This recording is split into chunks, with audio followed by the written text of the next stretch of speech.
from the breakout rooms. Mayor, I apologize. We got cut off coming back into the room, so I hope we can keep going with that here as we continue the conversation. Thank you for contributing. All right, so how did those breakout groups work?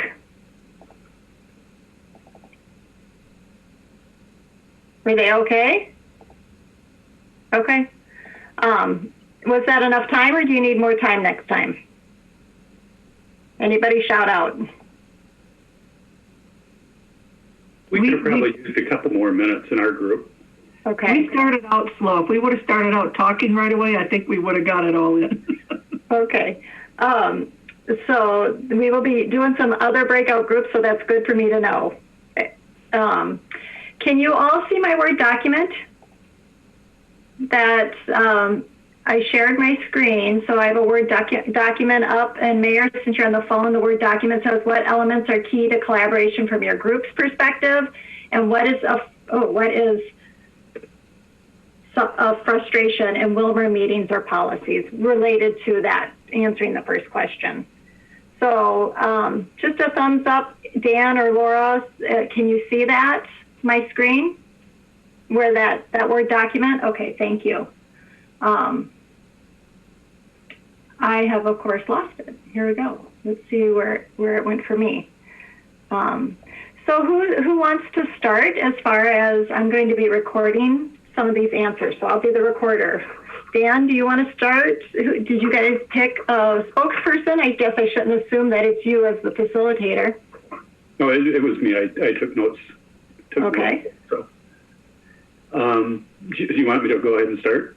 Sure. And then please, anybody in his group, if he gets it wrong, please holler at him. I'd have the joy of seeing him being hollered at, but also we want to make sure it's accurate. I know usually I pay on the car ride home, but not this time. So let me give you the notes that I've got from the group. And it was a really good discussion. I appreciate everybody's willingness to join in. So when we talk about the key elements of collaboration, these were the things that I heard. First is a willingness to listen to everyone's ideas. Somebody expressed it as, there's a reason somebody's sharing information, and so it's important to pay attention to why that is. So you understand both their perspective and the reason they have that perspective. Someone talked about the importance of establishing a common denominator. I think the phrase was finding the thread that binds us, which I really liked. I thought that was a nice way of putting it. And that there's always something that a group can coalesce around. I think there's always common ground that people can find in moving an issue forward. Another person referred to the line that I think it was one, Pam, that you've used about listening with curiosity. Mm-hmm. and having that ability to understand why a person has a different perspective. So it's not just a question of, knowing that there's a different perspective, but it's a question of really trying to understand why that different perspective is and what about that person's experience leads to that perspective. And then there was some discussion too about just the sort of a general idea that by getting a group to share ideas, you get a lot more solutions and a lot more creative solutions than if it's one person working by themselves, and how valuable the experiences of other people in a group can be to making sure that you're touching all the bases and you're seeing all the possible solutions and possible approaches to something. Did you have a chance to get to the second question, Dan? We did. Okay. So I have a quick question for anybody in the group before we get to the answering the second question. When that discussion of finding the common denominator, is that in every discussion, or as you're having discussion on agenda items, or where was that mostly around? I guess I was the one who introduced that idea. And also I think it was maybe kind of a joint comment with another one, but being intentional. So going into the entire discussion or the meeting, with the willingness to find that commonality. Where, what things can we coalesce around? What things do we have in common? What are the things that we're all striving towards? And whether it's a particular topic or whether it's just the overall tone of a general meeting, I think that sort of attitude that we have more in common than what we have apart, whether it's a specific or whether it's just as fellow local legislators. And that's kind of where I was going with that thought. But there could be different interpretations that are just as good. Anybody else have anything to add to this list from the first group?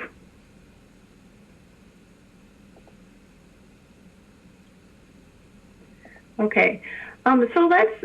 So Laura, let's do that part for your group, and then we'll move on to the second one. Perfect. Thank you. Go ahead. Sorry. Oh, and I think I understand that your group probably didn't have as much time for that second one. So let's just make sure that when we do the big group discussion, everyone has the ability and the comfort level to add on to that in our larger group. So again, Laura, I'm assuming that you were the spokesperson, but that isn't maybe necessarily the case. I assumed I was going to be. Is that all right with everyone else? I think so. Yeah. Sure. Yeah. And if I get anything wrong here, just keep it to yourself. Okay. I'm just kidding.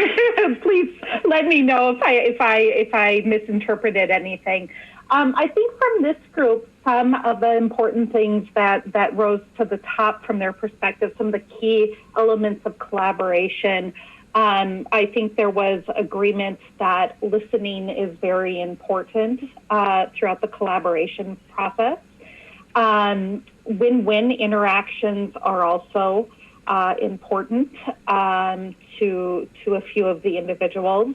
One person noted that they feel like they want people to agree and they like to have consensus, want everyone to feel decision was made and agreed to, and that they can live with that. So really those win-win interactions are very important. Another, I think I heard more than maybe a couple times, another important piece was speaking with clarity and avoiding abstraction. And again, the listening piece, that one came up. That was sort of my last note on the last individual that spoke. I know there was one individual who had said the listening piece may not come as easy as I think we would all hope it to be. But this individual also said that they think people listen, but there's a lot of talking. But they believe there is listening going on at the same point. Another important element of collaboration is leading and following. And it's important to learn through the lens of other individuals and to appreciate their ideas and just learning other people's perspectives. Okay. So anybody have any corrections to what Laura said or additions? And again, shout out if I don't. Feel free to just shout out. Okay. Seeing none, I have a couple questions before we move to the next section.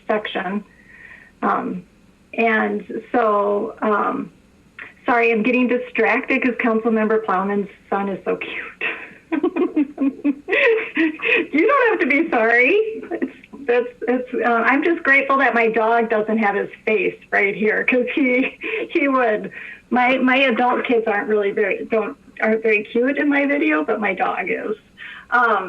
So I wanted to ask a quick question about some people feel consensus is important because I think that's an interesting point with collaboration. And it also goes to that I had the personality or how people come into discussions, I think matters on consensus or not consensus. So how do you all feel about consensus as elected officials? Do you think a council has to agree on everything? This is Kathy. And I think it's nice when we can reach consensus, but we don't have to. There will be times when we disagree, and it would be healthy if we could agree to disagree and move on. Mm-hmm. Yeah, I think that from my perspective, I would agree with you as far as, but I think that we all need to acknowledge that's a hard thing about group decision making, because it's so easy to want to have everybody agree because it feels better. But it's not really the way the process was set up. That's why there's a majority and a majority vote.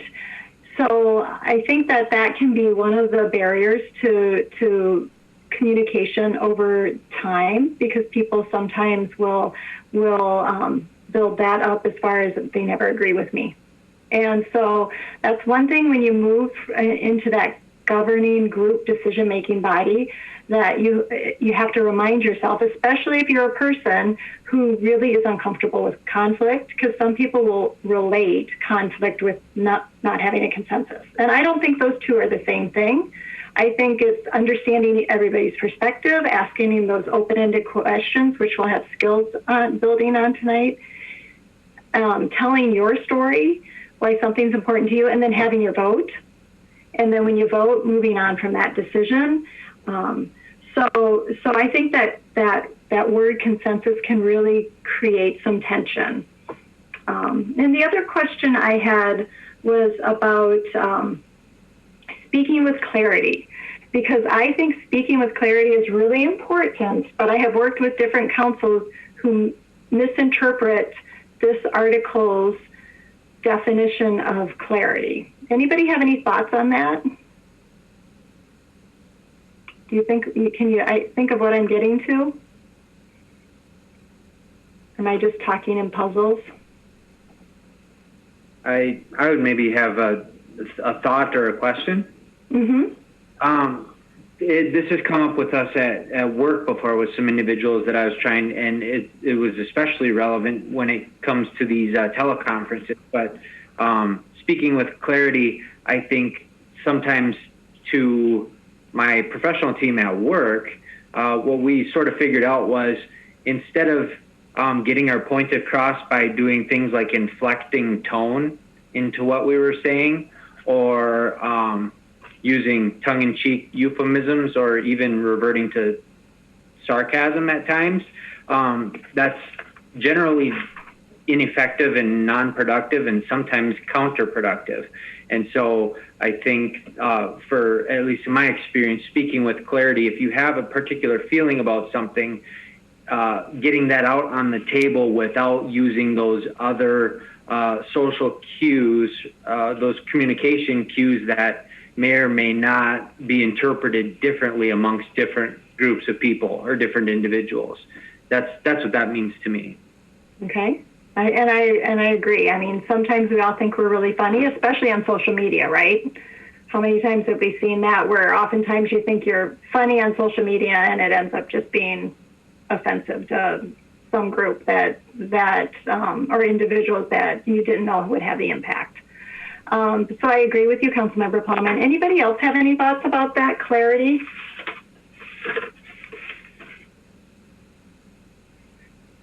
Well, I will tell you what I'm trying to get. Oh, go ahead, Brian. Yeah, I think in my short time with the city of Willmar, one thing that I've found is from the staff level, even from a city council meeting, situation where there's a motion and the council wants to go in this particular direction, the clarity part sometimes is missing. Even though there might have been great debate, the actual motion is still unclear. And sometimes, the next day I'll come back in and I'll go, what was that motion and what did they really intend it for it to be? So not only between themselves as a council speaking clearly so they understand their positions, but also so that when they finally make that decision, staff can then pick it up and with some certainty know absolutely what they wanted us to do. And, I felt there's been kind of a disconnect sometimes, and other times not. But sometimes I sit back and go, somebody read the minutes, or somebody, get me the audio so I can understand what the vote was, because this would be the worst scenario. So moved, second, done. What was the motion? I really don't know. So that's just a personal thing, and that actually is why I created, the motions on the issue sheet. So if people object to it, they can say so. But at least I've got something that I can pick up the next day and say, this was the motion. I think this is what they want to do. So clarity is not just a council thing. It's, for the citizens, it's for the staff to carry out the directive. So that's just a thought I had. I appreciate that, because that is something that comes up a lot, especially when there's a group of people communicating as one entity to staff, right? And I also want to touch on clarity.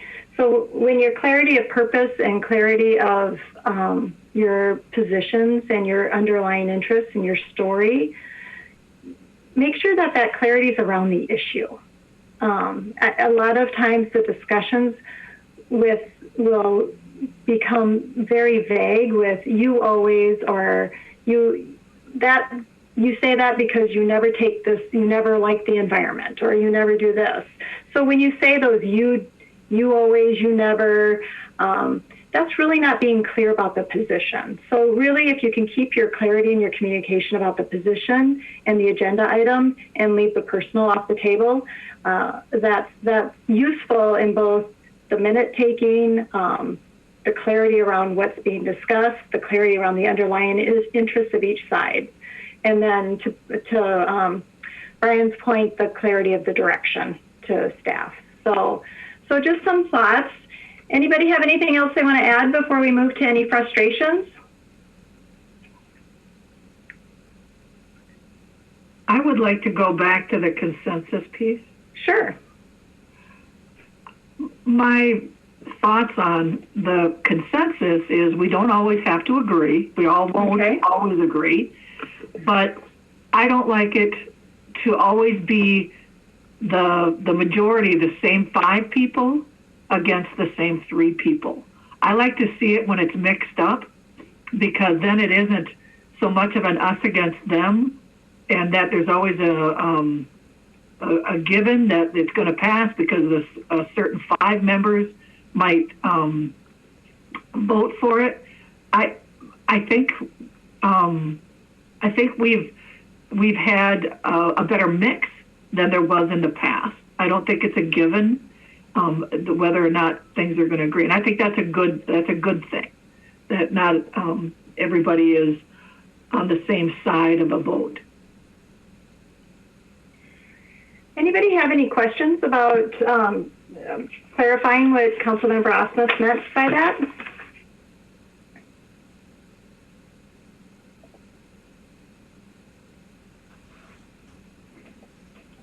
Okay, I don't see any hands up. I've scrolled through a couple times. Certainly feel free to shout out at me if I'm missing someone. Well, I appreciate that comment, because I've picked up on some of your meetings where sometimes there is that divided feeling. So I appreciate those comments. But sometimes there might be an us against them feeling when really it's just the vote. So that's hard too to weed through when it really just is policy or not. But I appreciate those comments. What about frustrations? Any of these frustrations that are coming out through these comments? Is there something that you can incorporate in practice or policy that would help with that? Dan, do you want to go? Sure. There were a couple of main points that came out in the discussion on what is missing in Willmar in terms of collaboration. One thing that was mentioned was trust being an issue. Do we trust each other? Do we trust the information we're getting? Do we trust what staff is telling us? And a comment to the effect of it sometimes feels like we have to do more homework than we should to make sure that we're comfortable with the information that we have in front of us for a decision.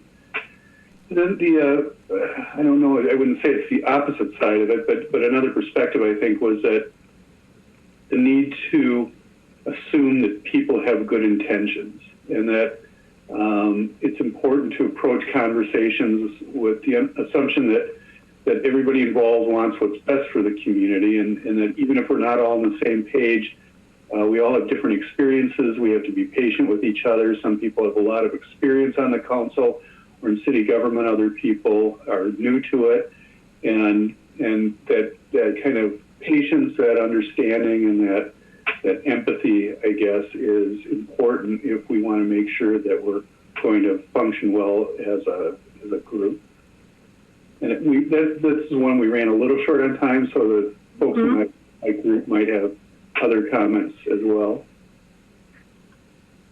Anybody from that group want to add to what Dan said? Again, shout out before I ask any follow-up questions. If nobody else will, then I'm just going to say it. With regards to that, assuming the best of intentions, I'll call myself out on that. It has been in the past where you get too dialed into a particular topic or a particular issue that you know is coming up in a meeting. You go into the meeting and you're not assuming, I'm not assuming that somebody else has the best of intentions. I think that my perspective is that somebody may be having some other motive or maybe coming from a place that's different than mine. And I realize often that it's something that I personally need to work on in zooming back out and realizing that assuming the best of intentions, if I had done that prior to even going into the meeting, prior to that topic being addressed, likely my entire perspective would have changed. And so that's a work in progress for me. And I think that's something that can always be built upon.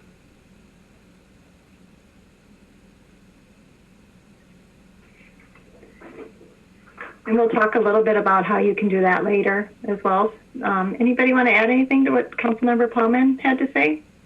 Sorry, I thought I had unmuted myself, but if I may comment, I think sure. that need to assume people have good intentions. If that's a goal, I mean, that would be great for us to give the benefit of doubt to each one. I think also with the trust, I think that staff need to be able to trust us also, and that trust, I think, is an ongoing issue for us, just with all the changes that we've had. And but I think those two frustrations probably turn into real goals for us to work on. Well, Councilmember Nelson, tell me a little bit more about staff trusting council. Do you feel like that hasn't been the case, and how has that impacted your role, being able to make decisions? I just think with the amount of change that I have seen in the years that I've served on the council, I have not always felt that staff were necessarily trusted enough to be able to really give us some of the things that they would like to. That we've been kind of holding back for fear of that. And so, if it speaks to past administrators or past other staff, that's just my observation that I feel when I, with staff too. And, it's our job to expect staff to bring us the best. And with that, and I think that's, I just see it as a challenge for us. I think our meetings, if you watched our meetings, I think you would feel that the silence sometimes from staff or from, council members too. So I really do think that trust, but for all of us, that Fernando's comment about the need to assume people have good intentions, and for us to work from there and to allow everyone to do their best. So do you think that there is any policy changes or just adoption of different practices with how the information flow goes between staff and council or between council members that could help with some of these trust issues? Pamela, could you leave Marv in again? Is it possible to bring him back in? Is he not in? When I scrolled down, he wasn't on. Okay, let me see. Okay, he must have lost his connection. I think he should be back. Mayor, are you back? Back now. I just came back on. Okay, great. Thank you for letting me know. So, Mayor, I was just asking, we had a discussion, I don't know when you dropped off the line, but we were having a discussion about trust and between council members and between staff, and sometimes that arises out of the flow of information, and sometimes that maybe council members aren't feeling like they're having enough information, or maybe that staff isn't getting clear enough direction, or maybe having direction from multiple people. So the question that was posed to the group was, is there any common practices that can be adopted, or policies, if you wanted to get more official, about ways to communicate that can help rebuild that trust, or ways to get information to each other that can help make sure that everybody feels like they're all having all the information?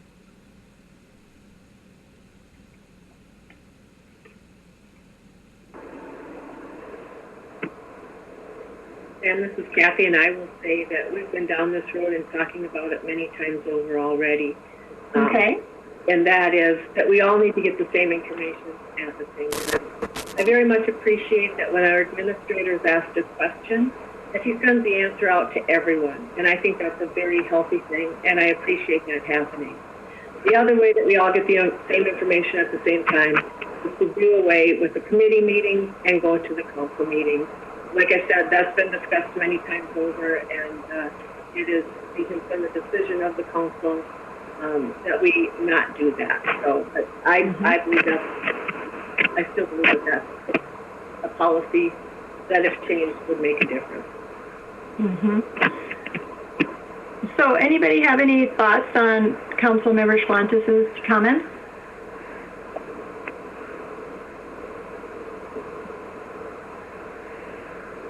This is Marv. I'll make a comment in regards to that. And when this was brought up and talked about the last time, I made the same comment at the council meeting. So this is nothing that nobody hasn't heard before. Every city administrator that we have had come through here has said that exact same thing, that all of the council members need to get the same information at the same time. And I just want to give a shout out to Brian for trying to do that. It has gotten to the point now where I don't even talk to Brian anymore, because I know that there are a couple council members that are going to just ridicule him and beat the snot out of him because he talked to the mayor. And so the city charter says that the administrator is supposed to keep the mayor apprised of what's going on within the city. I don't even want to know what's going on in the city, because the fact of it is, the staff will be the one that takes the brunt of that anger. And that's just plain wrong. And so this trust issue is there, it's deep, and the only way it's going to change is have new council members show up.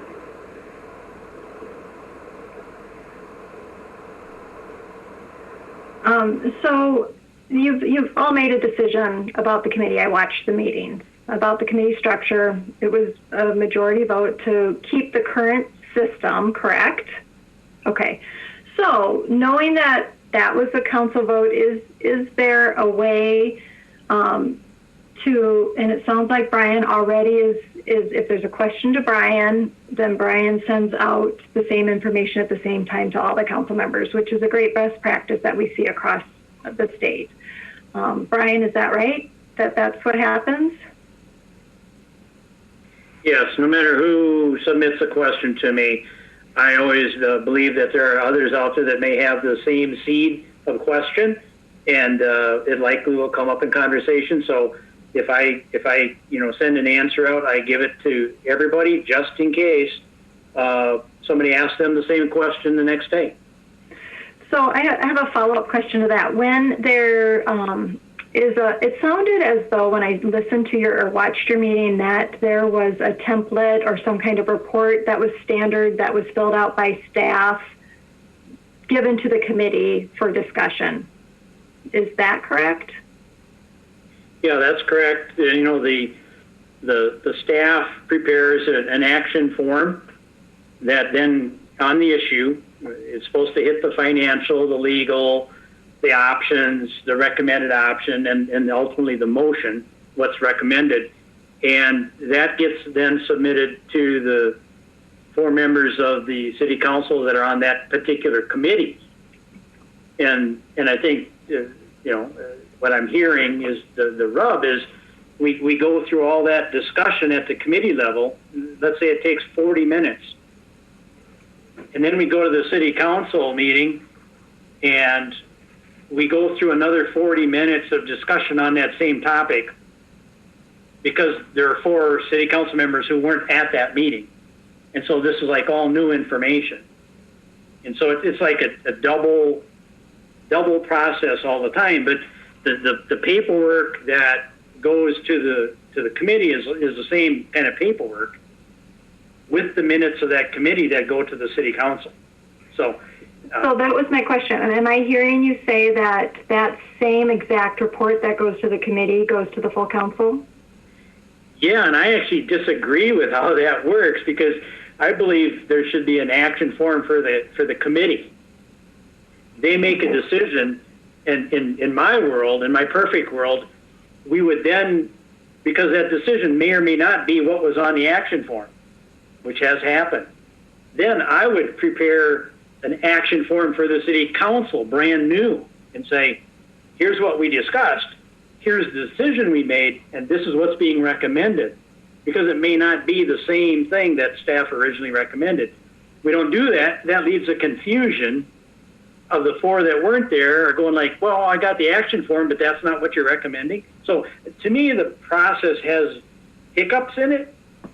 I would try and smooth those out, but it requires staff to, in essence, create 2 council or 2 forms, one for the committee, then after the committee, create a new one for the city council. And I've never had a committee process before. I've always just done the council action form and taken it to the city council. Everybody got the same information at the same time. Nobody was slighted. If they read their material, great. If they showed up and opened up their envelope, that was their fault. They didn't do their homework, kind of a thing. But here it seems like the system in this particular situation it logistically doesn't really work real well because sometimes the action form doesn't actually represent what the committee is recommending, and it's just confusing to me. And I like to have clarity. We were talking about that before. What did the committee say? What are they recommending? And the materials, unless you read the minutes, you'll never draw it out of there without doing your homework, kind of a thing. So it can be done. It's just cumbersome. Okay, so I see that Councilmember Osmus had her hand up, but I think I missed Councilmember Davis before. So Councilmember Davis, did you want to talk quickly? Yeah, Councilmember Osmus? I just want to say that I agree with doing away with the committee structure. And also, sometimes it feels like the 4 on the committee make the choice, and then we get to council and everyone else is just supposed to follow along with what the committee felt, And it would probably save time for staff if they don't have to retrace with other, the 4 who aren't on the committee having questions, if they can just cover it all at the meeting. So how do you feel about Brian's recommendation or suggestion about tweaking that process since you made the decision about the committees? Now, certainly you can, bring that forward again. My feel is that you guys are all pretty sick of talking about this, and some of you feel like this decision has been made more than once. But how you certainly can, and that's up to you guys. And but just for purposes of conversation tonight, how do you feel about that tweak of the process where there is then a new action report based on whatever the committee had decided so that the council can see more, can compare the first committee action plan to what then comes to the council action plan and then have the minutes? Would that fill any needs? It might help the other 4 members that weren't in that committee meeting to understand what was discussed and whether or not they agreed with the recommendation of staff. This is Audrey, and it would be helpful if the action form represented what was in the minutes.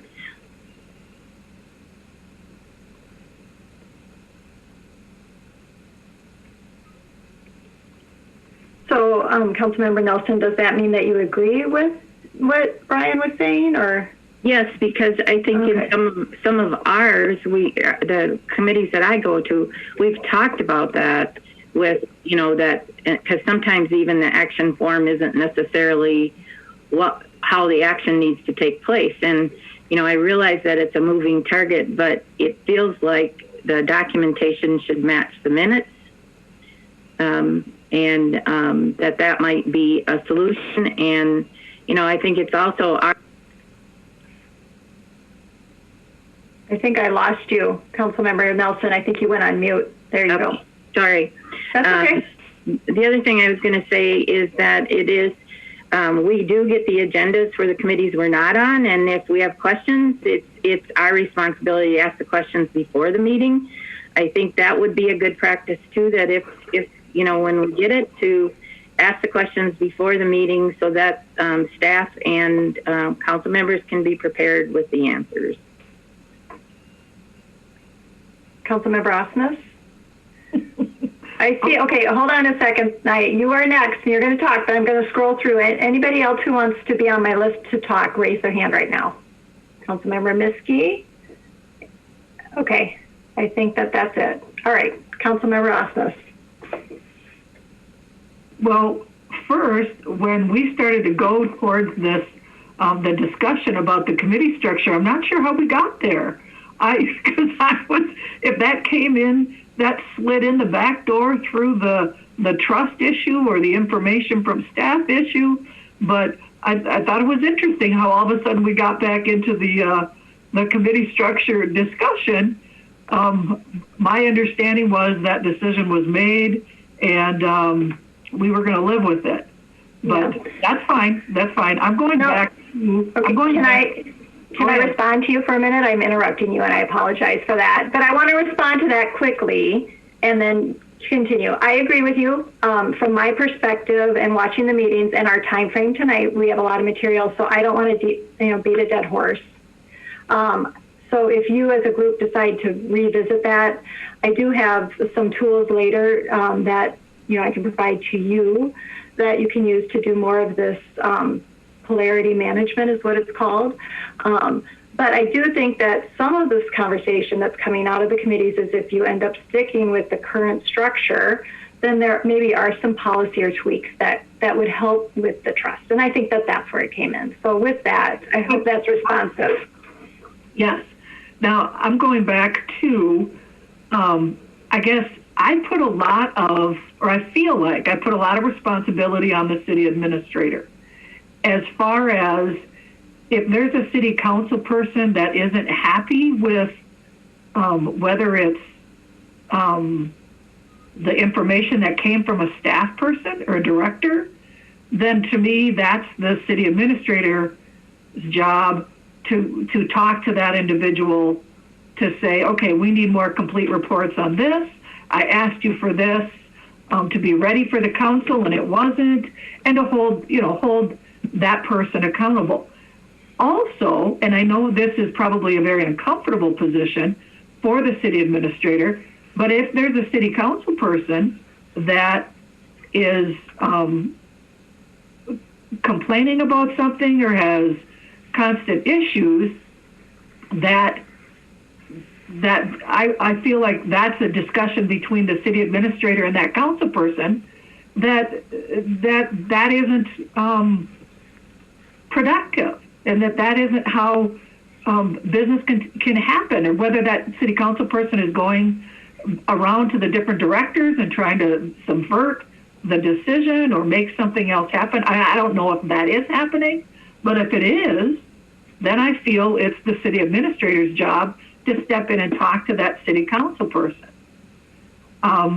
Now I get where that can get uncomfortable, because then if the city administrator becomes unpopular with the city council members that he has to have discussions with, they can oust him or her.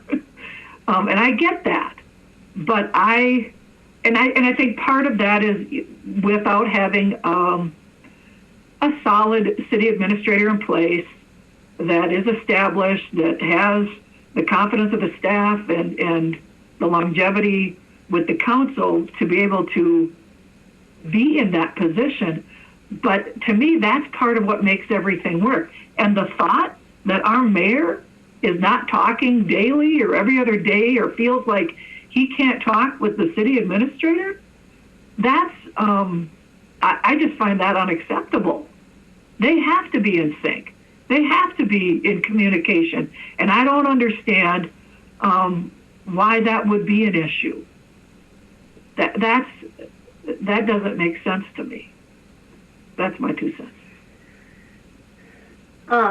So I know that Councilmember Miskey had a comment, but I do want to have some follow-up. But let's hear from him first. I was just going to address your original question about the idea that the city administrator just forwarded. I think that would be very useful. As a committee chair, I can tell you that a lot of time is spent with other council members that were not part of that meeting asking the same redundant questions that we've already talked about, that if some of the discussion lines were included in that form, then I think people would feel more confident that, oh yeah, they did ask the questions that I would have asked that were very relevant. And indeed, if we do make a decision that's not in line with that form that we got from staff, the council would see what the new form says. Because when it doesn't happen, it makes staff look bad because they didn't change it to what the committee said. And then there's frustration with the committee that isn't saying what the committee agreed to. So I like the idea of putting a new form in place there that could not only include the new motion that's coming out with added clarity, if we will, but it also does include the discussion points that were made that were the highlight of the discussion. Would be very helpful. City administrative comments, is that a workable thing to have some kind of new form? Because I would assume that would fall on staff, right? Yeah, I would think so, because we technically we go through the process of creating the committee agenda, then we create the city council agenda. It just is basically revamping the council action request form to more accurately describe what is being recommended by the committee. And it's just a little bit more work, but it's all digital, it's all computers, so it's cut and paste, it's adding a new line, and a new paragraph, and it shouldn't be an onerous thing to do. But it's been, I've been looking at the process, these many months, and I think getting some direction from the city council saying, yeah, this is what we want to do.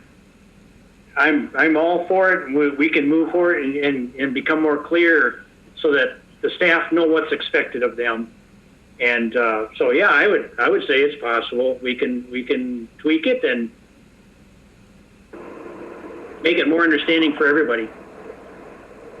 So Council Member Osmus had made a comment about the mayor and having some frustration on not feeling comfortable to have conversations. I guess I missed that earlier, if the mayor had said that. Did I miss something, Mayor? No, you didn't miss anything. That's exactly what I said. And Councilmember Osmus said it right. The problem is that I'm just willfully looking to see if the next council meeting we have, if we actually do what we're talking about now. A lot of times we say we're going to do something, and the very next meeting we go and do something exactly the opposite of what we said we were going to do. I mean, we have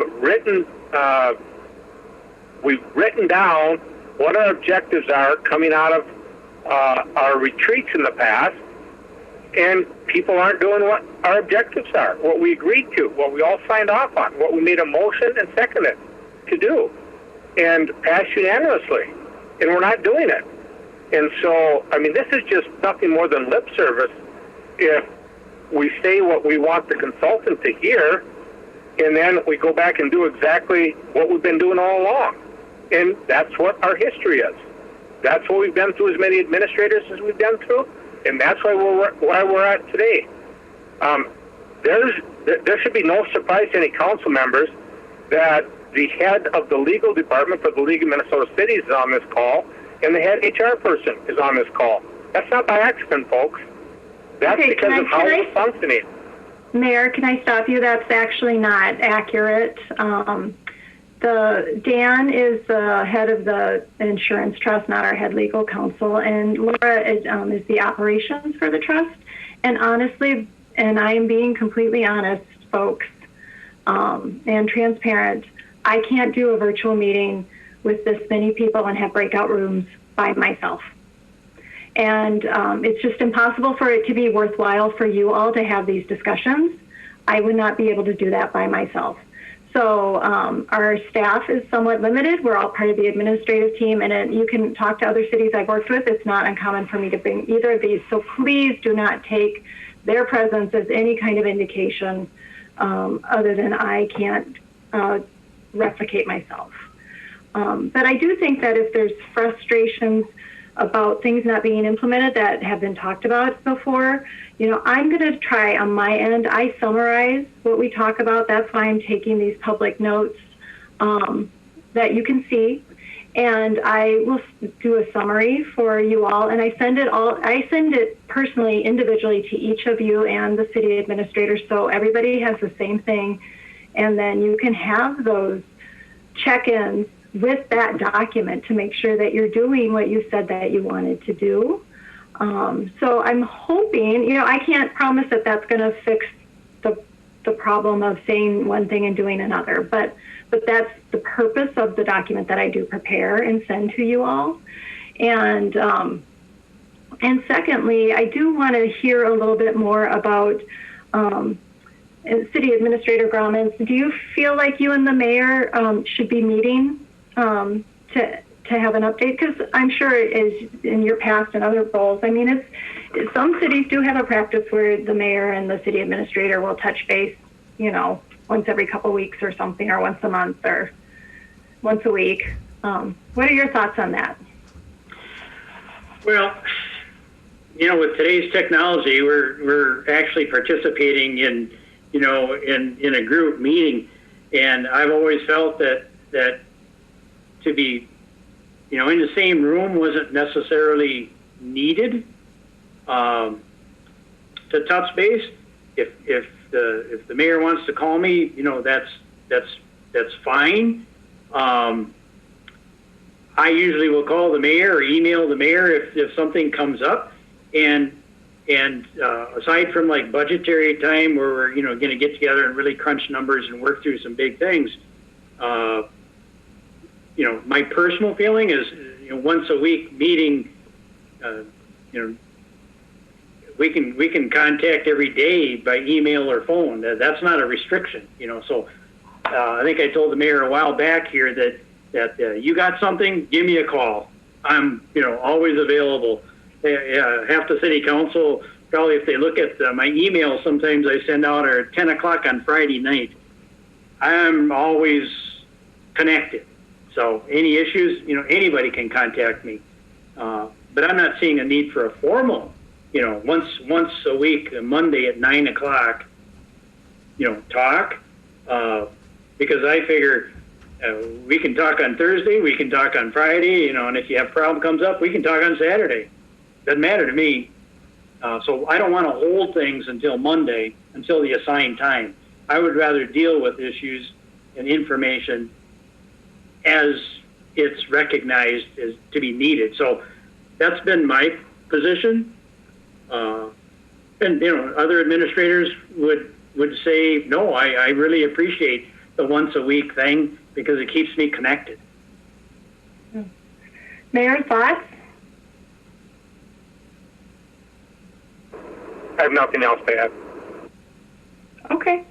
Well, I would just suggest that the two of you talk about what that should look like. That's going to work for both of you. I don't know if anybody did that quick little communication style test. A raise of hands of anybody who did it. Okay, everybody did it. Was it interesting? Shaking heads, yes or no. So the different styles, I just would encourage you all when you're having your discussions and whether getting your information from each other, how people get information depends on how they process things and what they need for information. So for example, I'm a people person. I'm sure that doesn't surprise anybody when I do that. I'm a communicator. I'm a people person. I see the uniqueness in people and like to build teams. Do not put a spreadsheet in front of me. I will just fall over with a spreadsheet. And so I need to work on myself and know that when I'm in meetings, if there's somebody who needs to have spreadsheets, that I need to take deep breaths and try to understand it and stay focused.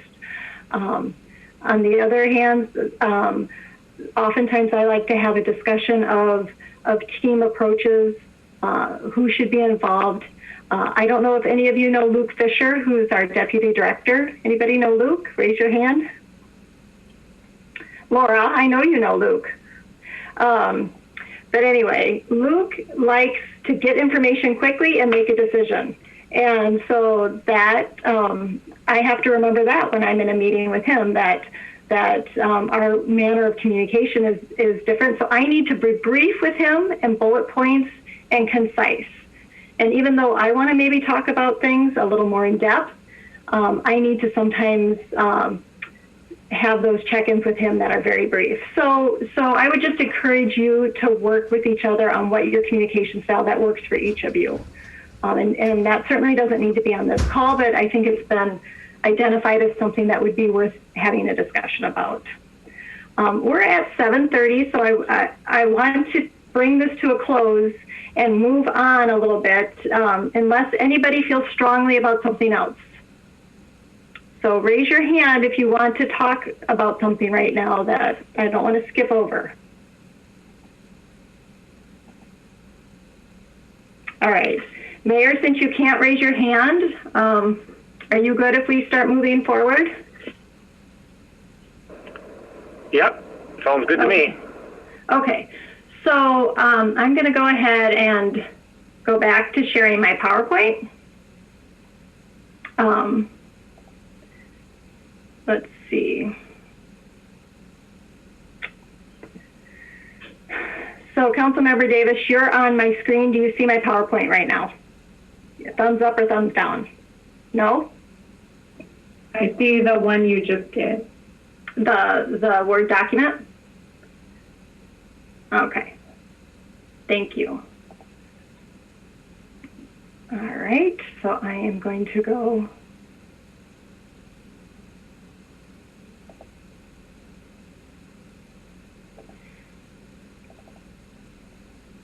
Okay, how about now?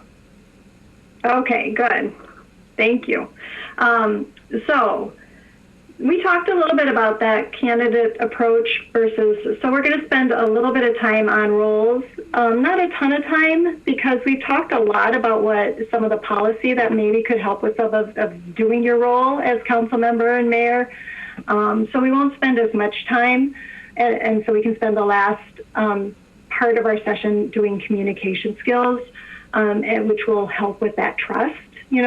Trust is going to take time to rebuild, and oftentimes that can go through building up after communicating better together and not having that defensiveness. So I do want to spend some of our time on communications.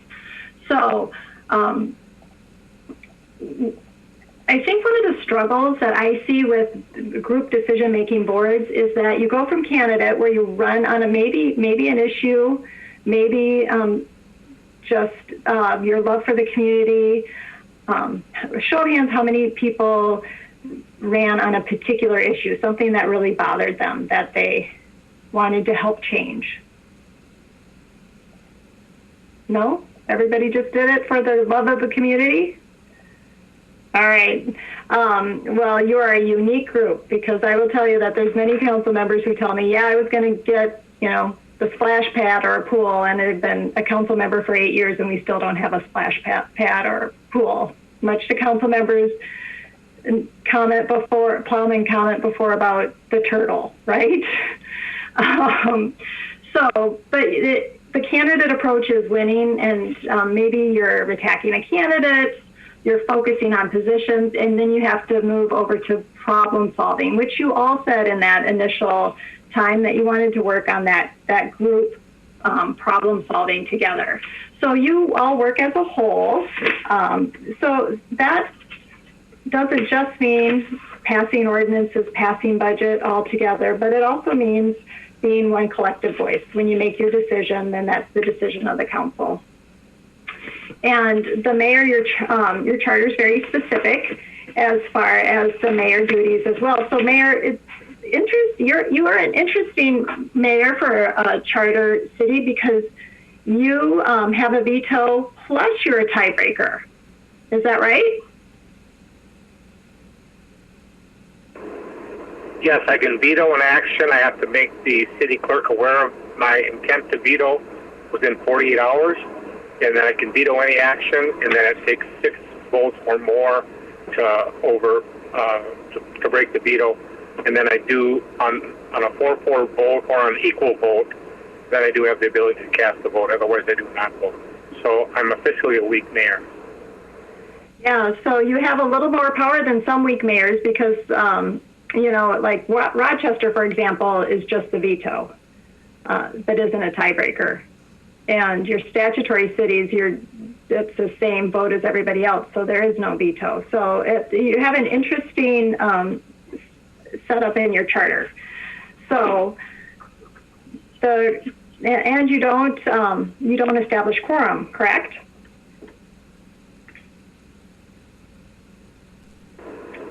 I lost you. I just heard I don't, and then I. Oh, I don't think you establish quorum, right? Correct. Yeah. So you really do need to all work as a whole together. Whoever picked the cogs earlier, you're truly a bunch of cogs who are making and implementing policy, and your charters or ordinance, section 3.04 is the mayor, and then the administrator also is very specifically laid out in the code for 2-37, and it's really the day-to-day operation. So that's very common, and what makes you different in your charter than many of the statutory cities is that you, as the city administrator, oversee all of personnel. So any questions about roles and any feelings about some of those roles not being understood?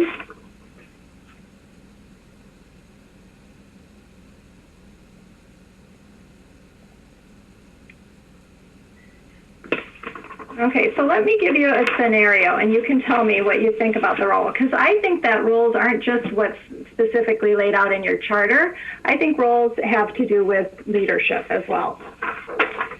So let's say that there is who wants to be my person? How about Councilmember Miskey? Can I use you? All right. So let's say that you have a mosquito spraying policy. Do you all have a mosquito spraying policy? Let's hope so. So, and the policy is spraying every week with a certain chemical. And Councilmember Miskie's has done his homework individually, and he finds out that the chemical used really might be not good for the environment. And so he feels strongly that the frequency in the spraying is hurting bees, which is a thing, by the way, in case you were wondering. And he knows the Baseball Association chair. And let's say that Laura Honig is your public works director. And he knows she's really busy all the time with all the mowing.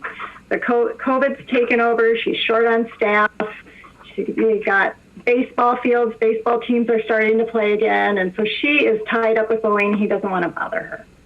So he goes right to the person who's in charge of the spraying and says, hey, you know what, the spraying's bad. I know the council will approve what I'm going to tell you. So public works employee only spray once a month.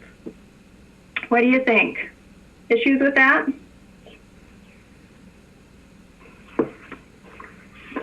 I'm not going to do that. Why not? Well, there's a chain of command that I would be totally bypassing. And I agree with that. But do you feel as though Willmar ever has an issue with chain of command, or that multiple people go to multiple staff and it gets confusing? Well, they absolutely do. Mm-hmm. Anybody else? Thoughts on that? City Administrator Gromans?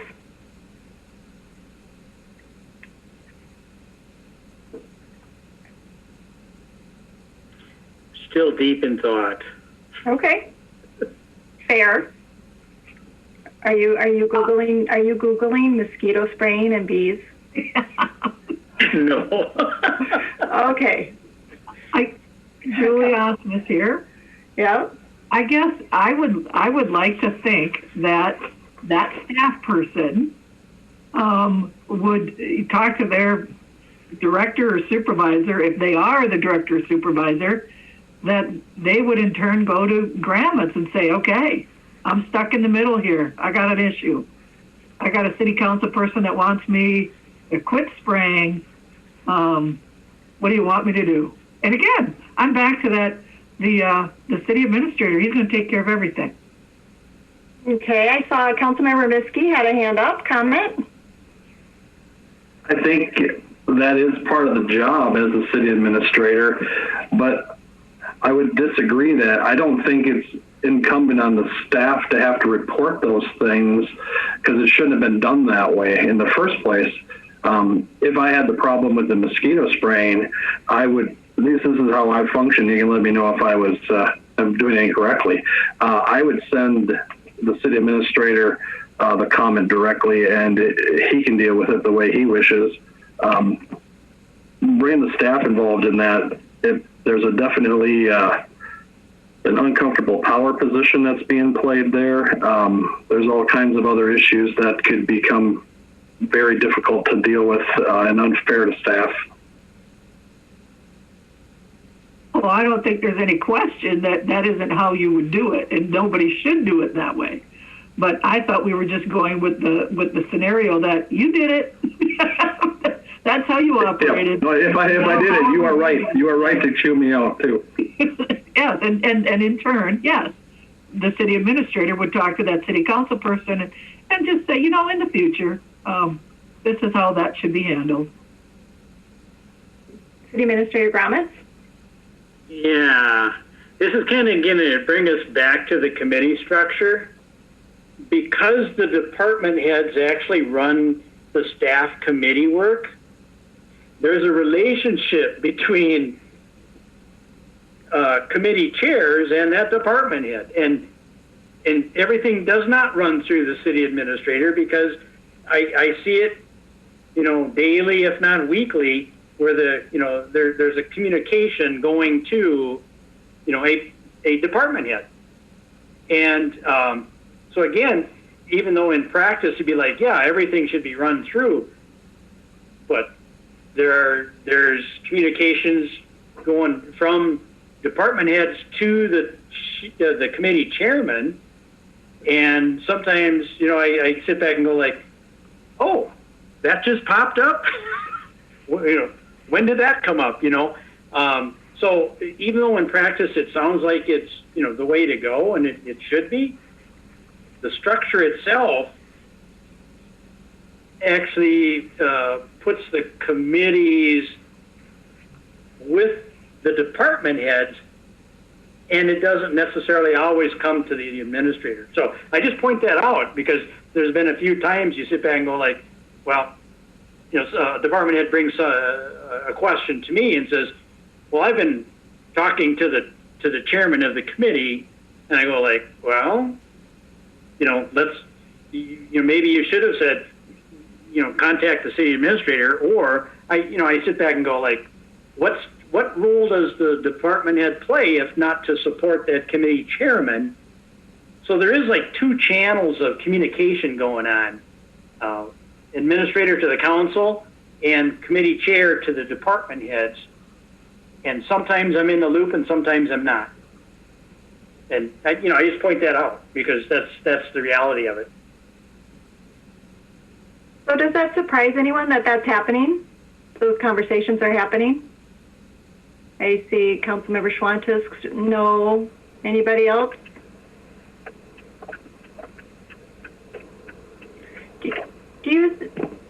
So I'm curious, do you think that that's can lead to some of the distrust and that feeling of lack of information if some of that's going on? And would it be beneficial to you all to have some kind of process in place where it's even adopted practice that you send your questions when you're sending them email to copy City Administrator Gromez, or the staff knows to copy in Administrative Gromez? I'm just curious. Some cities do that. Curious about your thoughts. Yeah. Okay, I see Council Member Miskey, and then I heard somebody else. Who else was popping in there? I think Kathy was talking. Kathy Schwantes. Okay. I realized I didn't wait to be called on and didn't want to be. No, that's okay. Go ahead, Council Member Schwantes. You want to go first, and then Council Member Miskey. That's a policy or practice that we had already agreed upon.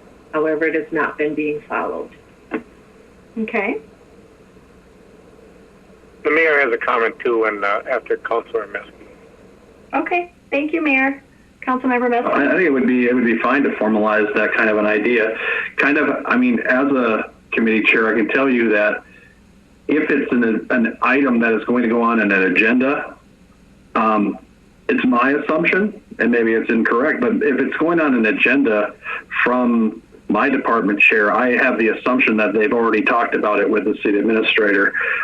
When the case is, and I like the dichotomy, when there's a case of a question that just comes up from someone in the public that is not an agenda item, those are the ones I always send to the city administrator, because that may become an item at some point, but that's how I've operated. But I have never seen that formally laid out, and maybe it's a good thing to do.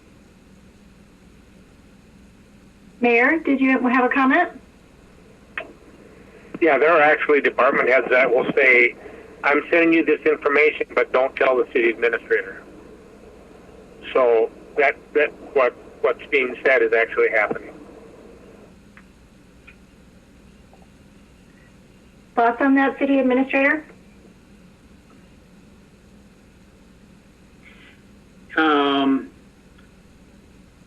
Interestingly enough, nothing is ever black and white, and I think I do agree that sometimes things work correctly and sometimes they don't. It's not a perfect world. But one of the things that I started doing was I started attending every committee meeting, one, to get an understanding of what's going on in the community, but two, it seems, as was noted, some of my passwords have Willmar City Administrator number 6. Okay, And that's 6 and 5 years, 3 interims, 3 full-time. And I think the staff has been working kind of on their own for so long that they're not necessarily holding up their end of saying, I need to come in and talk about that to the city administrator. So because that wasn't happening, I was attending every committee meeting. And I know, as was told to me when I first started, there were city administrators that never went to any committee meetings. And I'm going, if I have to do the council and every committee meeting to be up to speed on all this stuff, that's going to wear me out, number one, for long term. But number two, I need to change the staff. I need to change the department heads to bring those issues to me. So I started requiring every committee agenda to come to me before it gets approved. So I would actually see the agenda and all the items. So, we're making adjustments to make that happen, but it's not just a council thing. What I'm trying to say is it also was a department head thing too. Okay? It was an organizational thing, and I think it was because of the number of city administrators that went through in 5 years. And it just lends to do your own thing and we'll get her done. So, things are changing, but I need to take more ownership and a more leadership position and probably, require even more communication between the department heads and myself than I probably have. But we're heading in that direction. But it could be better. Okay. Any other comments? I was going to ask Dan his comment, but it looks like Councilmember Plowman and Councilmember Nelson both put their hands up as well. So why don't you go first, and then I'll ask Dan his comments. And Councilmember Alvarado, did you have something too? Oh, okay. Okay. Councilmember Plowman, you want to start? Yeah, thank you. Certainly, I think, hearing what we just heard, there's a little bit of concern in there. I do believe that, obviously, based on what we're hearing, it sounds like we need to do a better job of empowering our city administrator to do what we are hoping and wanting and needing him to do. And in order for him to be able to execute his job successfully, we need to allow that to happen. However, I do acknowledge that it may be an interesting dichotomy. And I think about it in my first, when I hear about this stuff, I go, well, why would somebody just go? Why would somebody go around somebody else? Why are they trying? Is that a power trip? And then I back up and I go, but wait a second. And after hearing Administrator Grauman's talk, I thought, let's drop back to let's assume good intentions here. And I may myself have done it before. I may, as the chair of Public Works, Public Safety, there may have been some item that I considered smaller or of lesser importance or something, and I didn't want to necessarily waste the time of the administrator. Maybe that was my perspective. Maybe I wasn't meaning anything bad by it at all. Or like the administrator said, maybe department director got so used to doing things a certain way, or the directors got used to doing things in a certain manner that, that's the way that it kind of happens, and it's force of habit. So I will admit that, yeah, there may be some habitual things there and some behaviors that need correction, but like I said, may be a case of doing the wrong thing but for the right reasons, or vice versa. There may not be, in those instances, there may not be bad intentions there. It may be based on some past history that is now in the past and we can't control. It may be based on some perspectives, some personal perspectives that we have, that we got to listen to what's being said here. I myself, I'm soaking it in and going, okay, now this is something I got to file away and I got to remember for the future, because I do not want I always go back to the Steve Jobs quote, you don't hire smart people and then tell them what to do.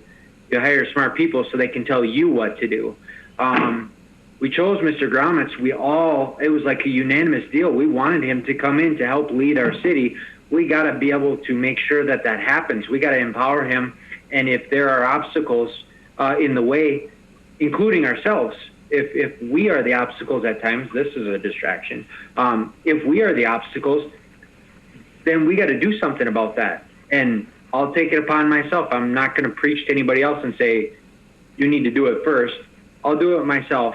And because I think, if we start there, that's at least one step in the right direction. Thanks. Thank you. Councilmember Nelson? Just a comment, very open to a protocol, what works for Mr. Gromitz and what does he want us to do. And then I think there are other questions, though, with communication, too. If you get a problem, if you get a complaint, who do you go to? Should we have phone numbers for staff? If you're going to follow a chain of command, then I think we should do that.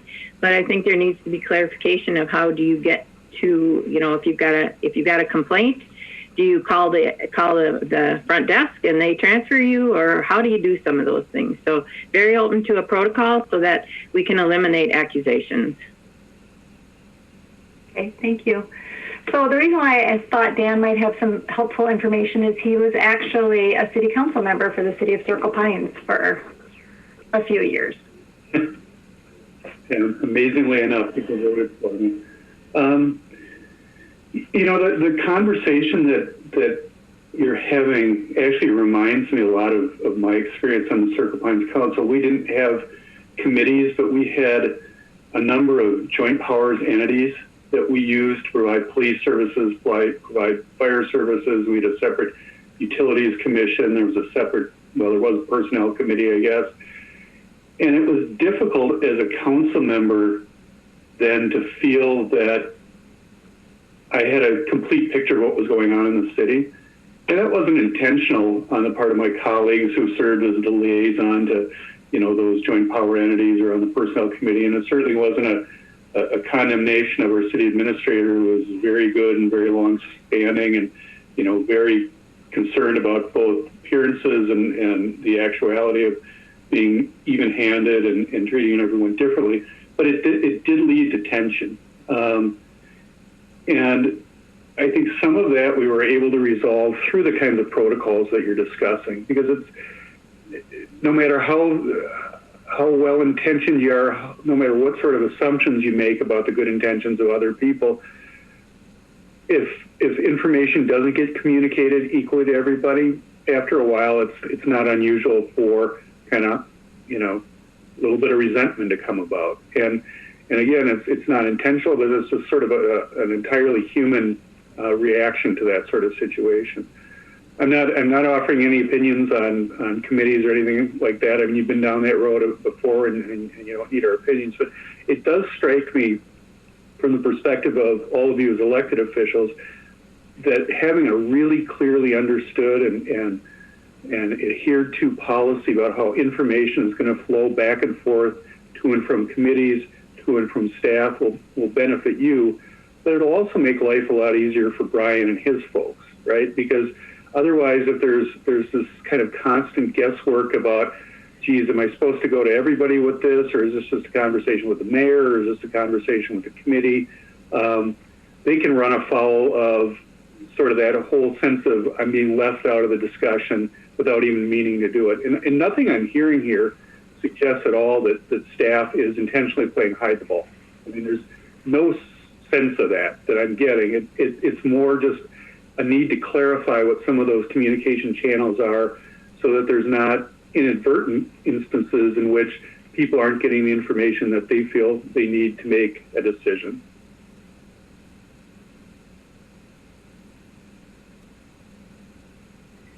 Dan, you went out. Oh, still here. I'm not sure which part of my great wisdom was lost. I think everything was caught in there. I think I heard it till the end. Enough anyway, so I think you got the gist of it. Okay, well, thanks. Anybody have any questions for Dan on his experience?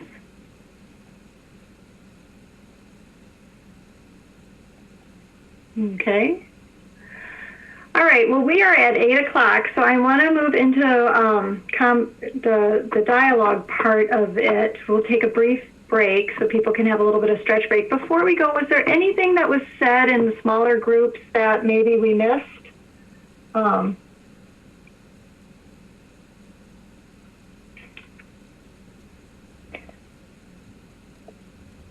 Pam, would you mind if I think one thing that I took away in our smaller breakout group, maybe something I took away was that there might have been some individuals who had more comfort to get. Oh, hold on, Laura. I think I'm readmitting the mayor. I want to make sure he gets back on. Oh, sure. Mayor, are you back on?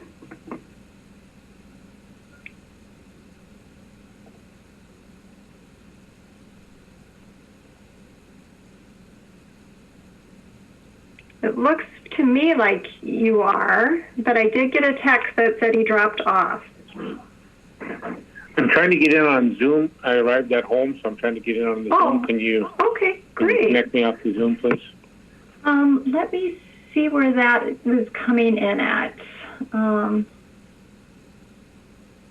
Does it say that you're in the waiting room? Yes. Okay.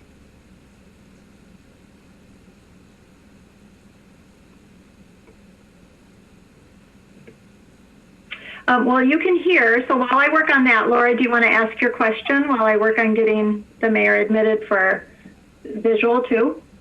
Sure. I think one observation I had was that there may have been some individuals in our group who felt more comfort in sort of getting things moving forward, more comfort than others. And I think that ties into some of the roles that we're talking about here. So I don't know if it was something that our smaller groups wanted to anyone discuss, or Pam, if you had any of your facilitation skills to get that moving. Anybody have any comments on what Laura said to help further define what she means? Because I'm a little unclear. Yeah, I think it was with certain projects maybe that are brought forward. I don't know if they were by staff members, but the feeling that sometimes those might get shot down depending on who the person is that is bringing that project forward, if I understood that correctly. Okay, so I think what I'm hearing you say is that maybe along those same lines of how communication was going with staff and maybe other council, that there was more of a comfort level with some people in reaching out to staff and things got moved forward easier? Yes, correct. Okay. Does anybody else have any comment on that? Oh, Mayor, I see you're on, right? Okay, great. I can stop being distracted now. Sorry, y'all. I need to put my listening skills back on. So does anybody have any comments about that? Do you feel like there's inequity in projects that get pushed forward or not?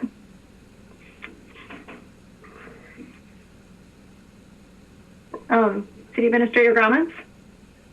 Yeah, I don't know if this is directly on spot, but I have had conversation with more than one member of the city council that basically says, Brian, you bring this issue up because if I bring it up, it'll get shot down. That's what I heard being said. Okay. And, it's been said by more than one person.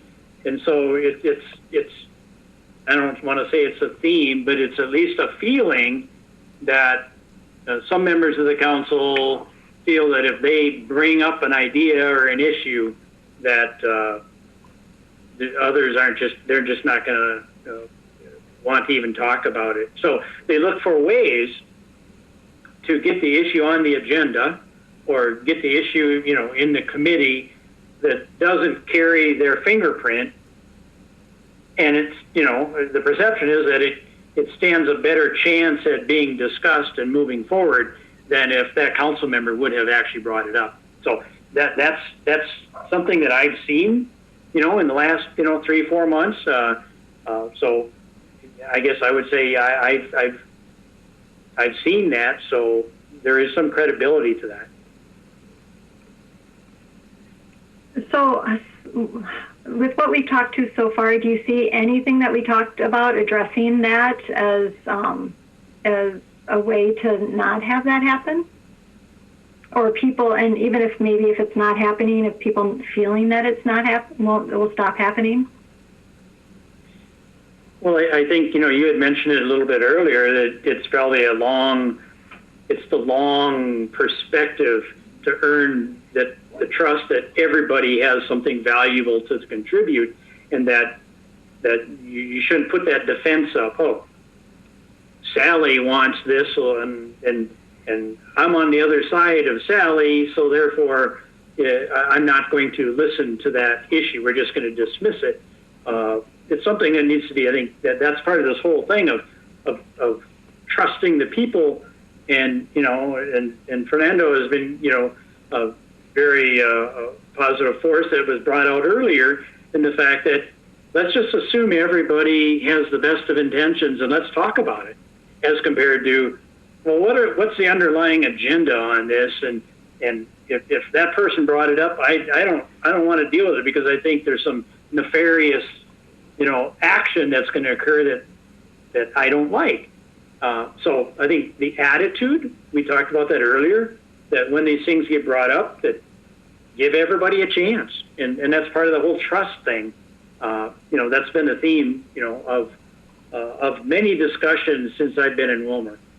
Mm-hmm. I think Councilmember Plowman said it as well, as far as having those good intentions. And it's a nice transition to the very short one that I attached, is if you raise it, the purposes that work.